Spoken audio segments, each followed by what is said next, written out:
Hello to the Northbound Wealth State of the Markets presentation for 2025. We're delighted to have you here today and look forward to sharing this important information with you. I'd like to draw your attention to these disclosures. Please take a few moments to review them.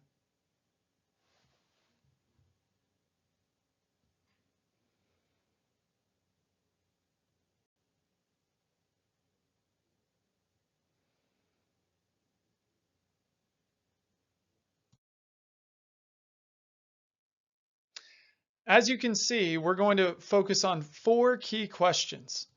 The first question is, how did stocks perform in 2024? The second, what drove market performance in 2024? The third, where are we now? And the fourth, what do major financial firms forecast for 2025?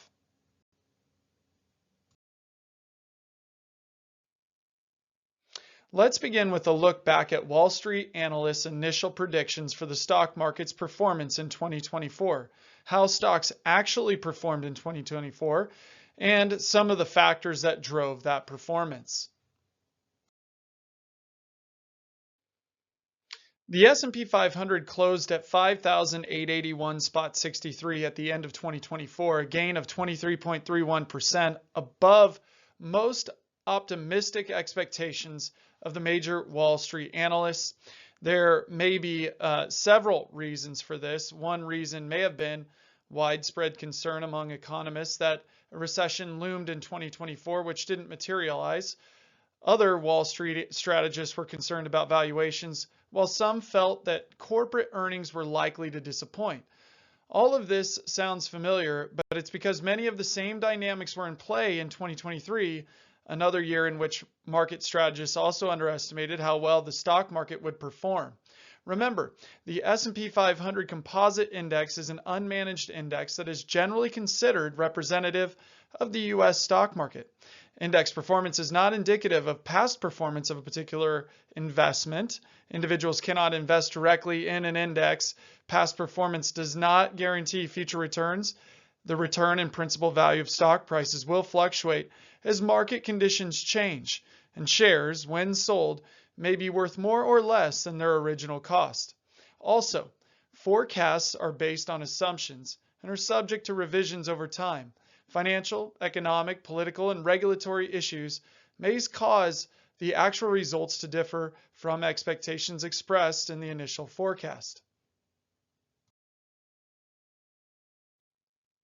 In the following slides, we'll discuss the factors that affected stocks over the past year. As you can see, stock prices moved higher in 2024 with only a few dips along the way. I want to draw your attention to a few plot points on the graph because they highlight the key storylines that drove the stock market in 2024. The Consumer Price Index stood at 3.4% at the start of the year, indicating that inflation and the Fed would be dominant market-driving factors. While stocks took a breather in April, the S&P 500 continued to rise through mid-July. Stock prices started trending lower in late July on unemployment concerns. But the rally kicked in late August when the Fed publicly stated that the time had come to adjust its policy. At its next policy meeting, the Fed cut rates for the first time in 4 years. Then, in early November, election results came back decisively and quickly, which helped spark a post-election rally. By December, it was looking like the Fed had made considerable progress towards a soft landing with low inflation close to its 2% goal, while gross domestic product growth remained upbeat. The S&P 500 Composite Index, again, is an unmanaged index, and it's considered representative of the U.S. stock market. Corporate earnings are one of the factors that drive stock prices over the long term. As the chart shows, the earnings growth for the S&P 500 companies has emerged from what market watchers call an earnings recession. That is, when there is at least 2 straight quarters of negative earnings growth. As you can see, earnings growth improved steadily over the past 5 quarters, starting in the third quarter of 2023. Although the 5.8% earnings growth rate in Q3 of 2024 was below the prior quarter's earnings growth, it was still very close to Q1 2024 and well above Q3 and Q4 of 2023. So as consumer spending picked up in the third quarter of 2023, companies recorded positive profit growth for the first time since the third quarter of 2022, which was a rough year. What began as earnings rebound, driven by narrow section of the market, broadened out over time. Let's spend a little time getting a broader view of the economy in 2024. Last year, investors and consumers cheered on the U.S. economy while also holding their breath, fearing the possibility of a recession. Gross domestic product started out tame, but grew more robust through the year as companies continued to post solid results. As the economy kept humming, the Fed and market participants closely watched inflation. After falling to 2.4% in September, to many observers' dismay, inflation bounced up to 2.7% in October to kick off the fourth quarter. Small cracks in the economy began to emerge as the year went on. As you can see from the table, GDP growth eased slightly in Q3 and is forecast to slow even more in Q4. The unemployment rate began 2024 relatively low, but has steadily crept up this year. Consumer sentiment started the year at all-time highs, but has fallen off a bit since then.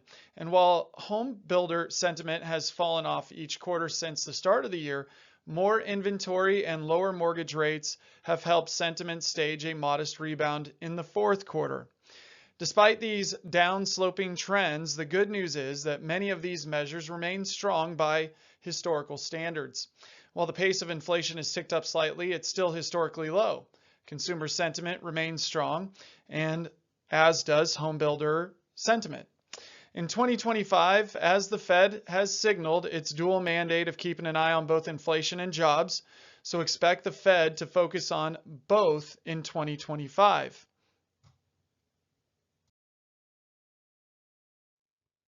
Let's begin with a look back at Wall Street analysts' initial predictions for the stock market's performance in 2024, how stocks actually performed in 2024, and some of the factors that drove that performance. So to create some context about where the economy stands today, let's start by examining where we stood 2 years ago, in January of 2023. At that time, monetary policy was tight, inflation was elevated, and higher interest rates were dragging down the housing market. 7 of the 20 indicators were red and the rest were neutral, with no green to be seen. There was widespread belief that the recession was imminent. No one knew if the Fed would adjust rates, if the labor market would remain resilient, or if consumer spending would continue to hold firm. In short, the outlook was murky. Now let's take a look at January 2024, 1 year ago. Notably, monetary policy, consumer spending, and corporate profits, inflation, housing, mortgages, interest rates, the yield curve, and the leading economic indicators are all now neutral. In all, 17 of the 20 indicators are yellow, while the remaining 3, international economic outlook, equity market valuation, and geopolitical risk, are red, but still no green. As we look where the economy stands now, nearly half of the 20 indicators are green. Among them are monetary policy, the labor market, and inflation. Consumer confidence has grown, corporate profits are up, and business outlook spending is positive. 9 indicators remain neutral, while only 2 remain red: equity market valuation and geopolitical risk. Let's examine one of those speedometers a little more closely, the Leading Economic Index, or LEI. This index includes 10 components ranging from stock prices to manufacturing orders. This data may give a clearer view of where we are when examined together. As this chart shows, the outlook has trended lower since early 2022. The LEI has been an accurate indicator in anticipating the 3 recessions since the year 2000. However, it appeared to signal a recession for 2023 incorrectly. In fact, GDP growth rose even as the LEI was painting a weaker economic picture.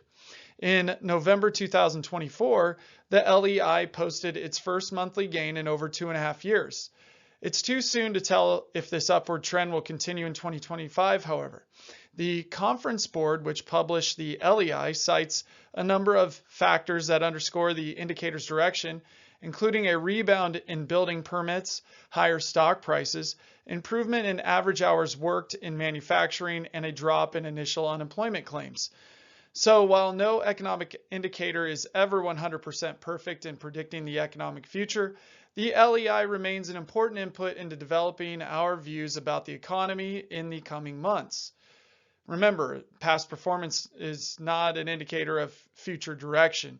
And when we review charts like these, history can kind of suggest where the economic cycle is at, but it's just an estimate and a forecast, and they're based on assumptions subject to revisions. Geopolitical tensions are always a concern and are often an unpredictable headwind to the economy. The ongoing Ukraine war and Middle East unrest are just 2 examples that threaten to unsettle financial markets. Another possible headwind is a resurgence in inflation. We got to watch that. While the latest consumer price index reading has been between 2 and 3% in the fourth quarter of 24, any change in momentum may be a concern. If inflation does resurface in 2025, that may influence how the Fed approaches interest rate adjustments. Another possible headwind is labor market weakness. While this has taken a back seat to inflationary concerns, keep in mind the Fed has the dual mandate of pursuing the economic goals of maximum employment and price stability. In the second half of 2024, the Fed shifted its focus to the employment situation and away from inflation. The labor market will be an area to watch in 2025 for sure. While recessionary fears did not materialize in 2023 or last year in 24, as many feared, there is some concern about an economic slowdown in 2025. Consumer spending, corporate earnings, global economic weakness, especially in China, and the labor market risks are all recessionary pressures to keep an eye on.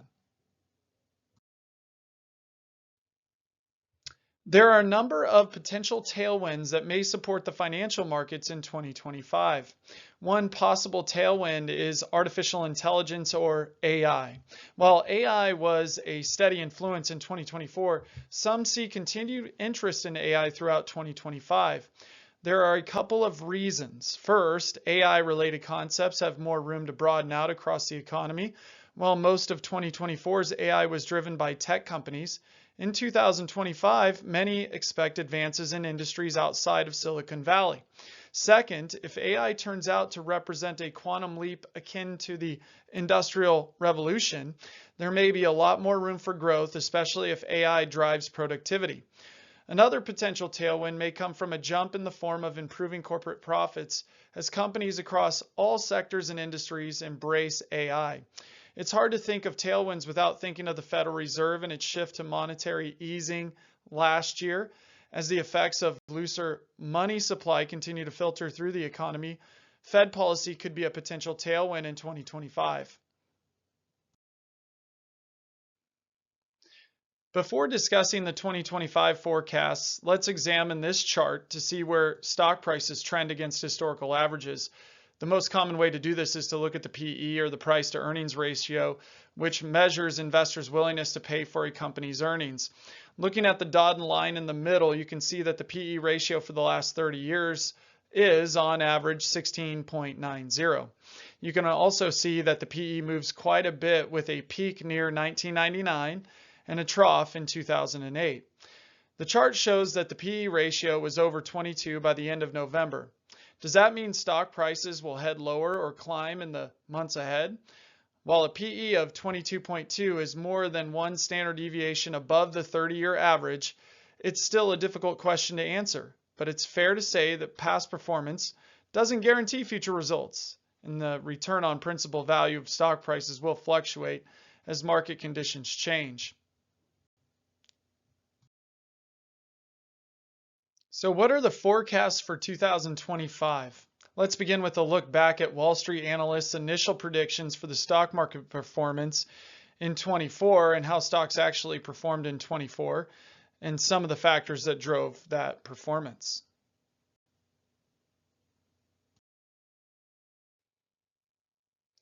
Before discussing Wall Street analyst predictions, let's examine some important inputs that may impact the stock market's direction in the coming year. As many of you know, corporate earnings may be a key driver of stock market performance in 2025. And frankly, things look pretty good so far as we're almost through the first month of January. According to FactSet, a leading financial data and analytics firm, earnings are expected to continue trending higher in 2025. While that is a good sign, it's also difficult to say how much of that earnings growth expectation has already been priced into stocks, especially in light of their current valuation level. Estimating quarterly earnings is difficult, but such estimates can help guide decisions about what price to pay for a stock. If earnings are healthy, it may support higher prices. Conversely, should earnings come in short of expectations, it may put downward pressure on stock prices. It's important to remember that forecasts or forward-looking statements are based on assumptions, subject to revision without notice, and may not materialize. And if we've learned anything about the past couple of years, the outlook for financial markets can change quickly or be completely inaccurate. The Fed's decisions about interest rates may have some influence on stock prices in 2025. One tool traders look to understand where rates may be heading is the CME FedWatch tool, which analyzes the probabilities of future target rates as implied by the 30-day Fed funds future pricing data. So if we look at where the market thinks the Fed is going, we see that the market believes there's about a 45% probability of the federal funds rate falling by 25 basis points or a quarter percentage point by the end of June. In late December of 2024, the Fed funds rate was 4.25% to 4.5%. Traders also see a 20% probability for rates to remain unchanged within the first 6 months of 2024, while there is about a 22% likelihood of a half percentage point cut. There is also a 4.4% chance that rates will fall 3/4 of a percentage point and less than 1% chance the Fed will cut rates 1 full percentage point by mid-year. The Fed's fund signaling in Q4 of 2024 of a more cautious, hawkish approach to interest rate adjustments means the next 6 months or the first half of 2025 may be quite different than the past 6 months with respect to Fed policy. Keep in mind the CME Group's table changes daily. Probabilities are based on assumptions and are subject to revisions. And financial, economic, political, and regulatory issues may cause the actual results to differ from the expectations expressed in the table. The data from this tool does not constitute investment advice and is not a personal recommendation from CME Group. Economic forecasters surveyed by the Philadelphia Fed in the fourth quarter updated their outlook for Q4 2024 and all of 2025. They substantially increased their expectations for Q4 2024 real GDP growth to 2.2% from 1.7%. In 2025, they anticipate positive growth each quarter and are forecasting 2.2% real GDP growth overall for the year. So at this point, no recession appears in the forecast. Interestingly, their unemployment rate projections remain essentially flat throughout 2025, with only a very slight upticks in Q2 and Q4. It will be interesting to see how or if the economic growth influences the unemployment rate. I've said this before, but it's important to remember that forecasts are based on assumptions and subject to revisions over time.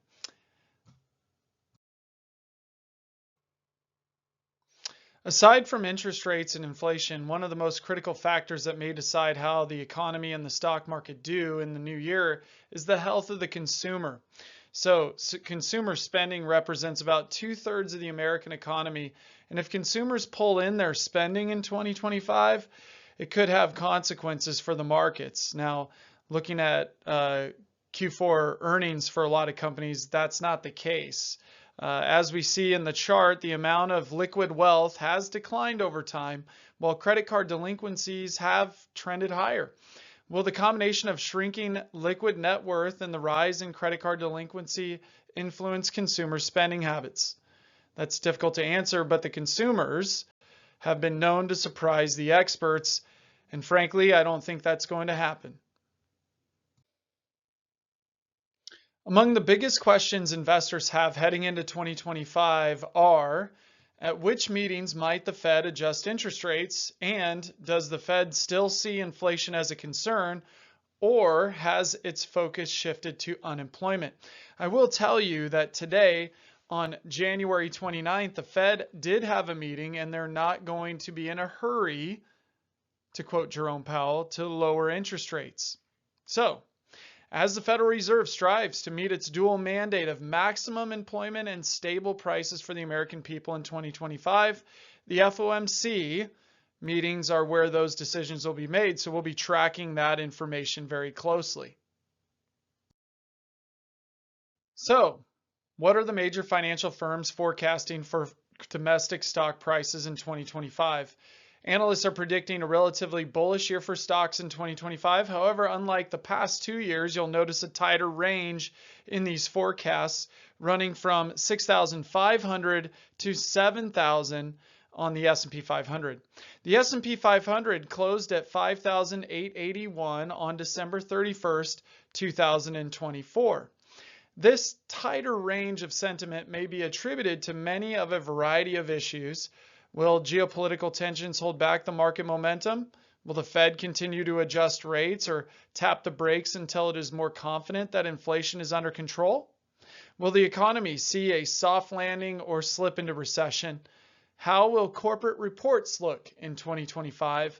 While these were all issues that strategists wrestled with in the past, there seems to be greater optimism and less divergent opinions.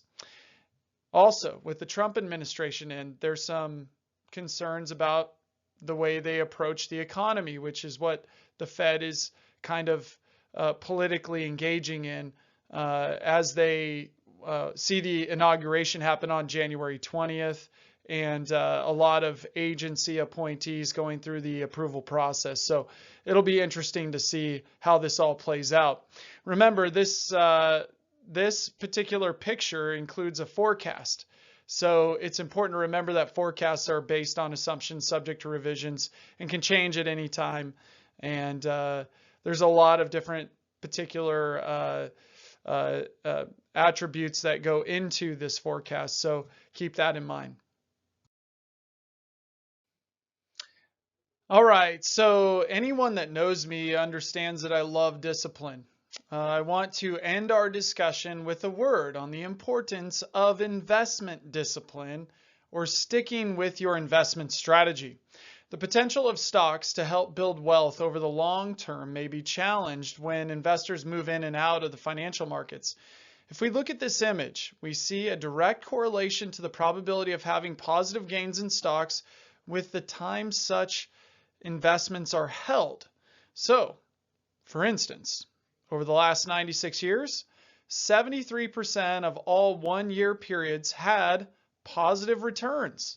However, if we travel out to longer holding periods, we see the likelihood of investment success rise to 84% for 3-year periods, 88% for 5-year periods, and 94% for 10-year holding periods.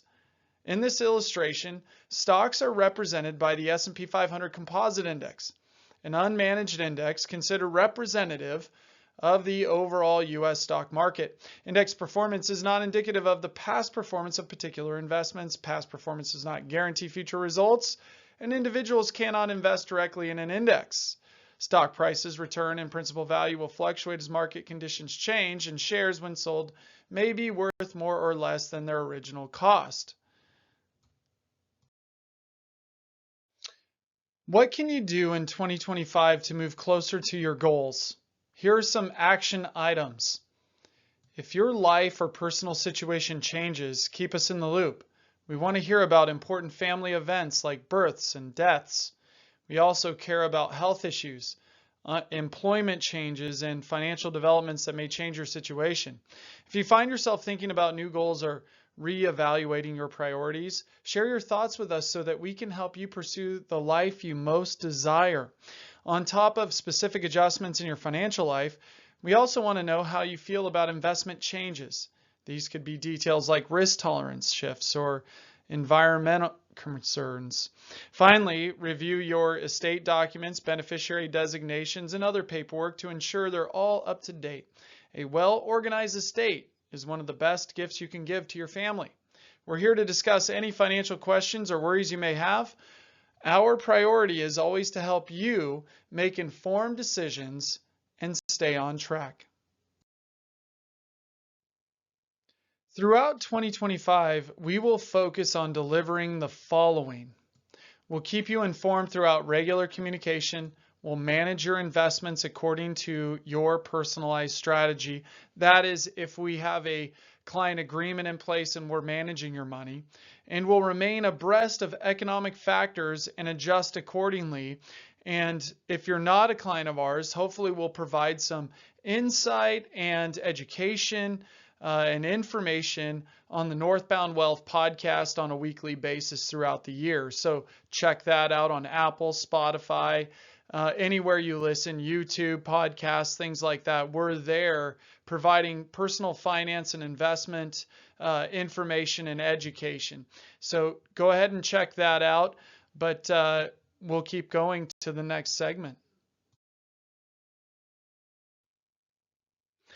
Thanks so much for your time today. I really appreciate it. As you can tell, I am passionate about helping you understand the markets. For more information and timely updates, again, please follow us on social media and contact us anytime.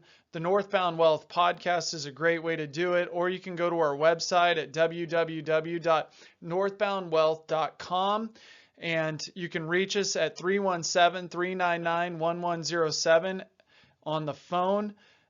We will definitely be in touch with you, and we hope that you enjoyed the details we shared today.